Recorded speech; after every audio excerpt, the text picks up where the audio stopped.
it's kind of easy to think about it like, okay, what am I gonna get up and do today? I'm gonna put one foot in front of the other all day. And that's just what I'm gonna do. That's a very easy and simple goal. And when you compare that to how complex life is, any seemingly insurmountable goal can be broken down into these bite-sized chunks. And if you focus on them every day and try really hard, eventually you're gonna achieve that goal, no matter how difficult.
So long story short,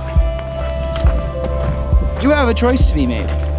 Are you climbing a mountain of choya, or are you chasing after a goal that's been one of your dreams your whole life and actually doing something with your life? So many things can be made so much easier by coming to it with a good attitude and keeping yourself focused on what's important. It's all a matter of perspective.